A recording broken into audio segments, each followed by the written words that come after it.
দিনকে দিন যেতেছে মনে করেন ভাই বিসমিল্লাহ ছাড়া কবে যে বেচছি ভাই ভুলে গেছি গা ভাই।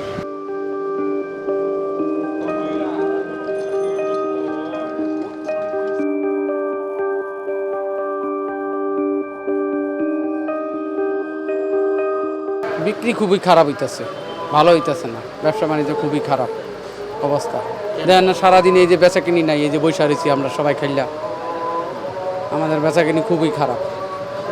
রমজান মাসে আমাদের যে আপনার সিজন আসে, এই এখন লোন লয় আপনার 20 রমজান 25 রমজানে এইগুলা আর কি পরিশোধ করা হয়। এখন তো বিক্রি টোটালি নাই। বিক্রির অবস্থা তো খারাপ, এই যে সবাই বসে রয়েছে দোকানে, যার বেচা কিনে নাই, আসে যায়।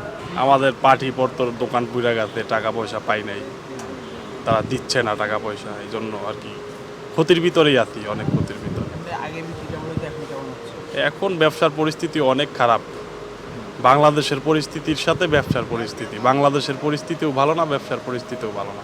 আমাদের দেশে মন্দা, তারপরে জিনিসপত্র দাম বেশি, এই দ্রব্যমূল্য মানুষ খাইবো না কিনবো কাপড়, এই কারণে দেখা যায় বেচা বিক্রি কম, মানুষের এখন সব কিছু মনে করেন আয়ত্তের বাইরে চলে গেছে। মাল দামে কমে বিক্রি করতেছি, তারপরও বেচা কিনা হইতেছে না, কাস্টমার টোটালি নাই। দিনকে দিন যেতেছে মনে করেন ভাই বিসমিল্লাহ ছাড়া কবে যে বেচছি ভাই ভুলে গেছি গা ভাই। কবে যেই জায়গায় বেচছে মানুষ এটা ভুলে গেছে ভাই। এরকম একলা এই সাইডে না ভাই, পুরা আঙ্গুই যত কাপড়ের এরিয়া দেখেন 96% ব্যবসায়ীর এই অবস্থা। হাতে গোনা 4% ব্যবসায়ী আছে, যাকে টাকা পয়সা আছে, এরা মনে করেন চুল্লে ফিরে যেতেছে। কিন্তু আঙ্গ মতো যারা ছোটোখাটো ব্যবসায়ীরা আছে, হ্যাঁ, এই সমস্ত ব্যবসায়ীগুলো ভাই খুবই সমস্যা হইতেছে ভাই। নিত্য প্রয়োজনীয় যেগুলো আছে এগুলোর দাম অনেক অনেক বেড়ে গেছে, 10 গুণ 20 গুণ এরকমও বাড়ছে। ওই হিসাবে মানুষ আগে খাওয়াটা তো নিত্য প্রয়োজনীয় যেগুলি এগুলি আগে চায়, এগুলো তো পোশাক, এগুলি তো মানুষের গায়ে দিব একটু অতিরিক্ত টাকা দেয়া, তো ওই টাকাটা ম্যানেজ করতে পারে না, যার জন্য এই যে সেল বাট্টাটা কমে গেছে। যেমন বঙ্গবাজার আপনার পড়া গেছি গা, ওইখানে আমরা বাকি বক্কা দিছি, এই টাকা আর এরা আমাদেরকে দিতেছে না। হ্যাঁ, এরা 1 টাকাও দেয় না। ওই থেকে আমরা এখন তো ওই ইয়ে থেকে লোন টোন নিয়ে তারপরে আবার ব্যবসা করতে হইতে আছে। সিজন এখন বর্তমানে সিজন, এখন সিজনই তো নাই। আর কী করবো, মানুষ হাতে টাকা নাই তো কীভাবে চলবে? আমার কাছে টাকা থাকলে সেটা আমি কিনুন, আর টাকা নাই দেখে দেবো। হ্যাঁ, দোকান ভাড়া নিজের থেকে দিতেছি, বৈশা চালান খাইতেছি।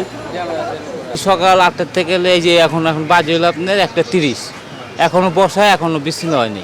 অন্য সময় তো আমরা দেখতাম যে এখানে অনেক বেচা কিনা থাকতো, অনেক মানে দম ছাড়তে পারতাম না, ওই সময় বেচেন অনেক ভালো আসছিলো, দম ছাড়তে পারতাম না। আর এখন দেখেন সারাদিন বসে থাকি, কালকেও বসে আসছিলাম, আজকে বসে আছি, কালকে বিসমিল্লাহ হয় না। কালকেও হয় নাই, মানে আবার হয় না, এমন মানে অবস্থা অনেক খারাপ।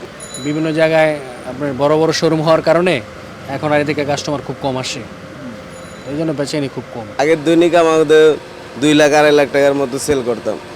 এই সেলটার নামছে কবে থেকে? এই সেলটা এই বছর থেকেই বেশি। আগে ভালো বিক্রি হইতো, প্রতিদিন 5 লাখ 6 লাখ 2 লাখ 3 লাখ। লকডাউনের থেকেও পরিস্থিতি এখন খারাপ বেশি।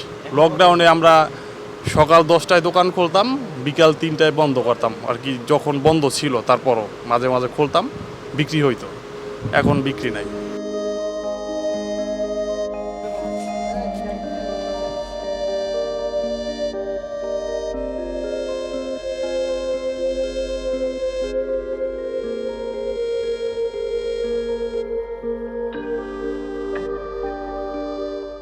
সংবাদ, ফিচার ও অনুষ্ঠানের জন্য ভিজিট করুন সংবাদ প্রকাশের ওয়েবসাইট এবং যুক্ত থাকুন ফেসবুক পেজ ও ইউটিউব চ্যানেলের সঙ্গে।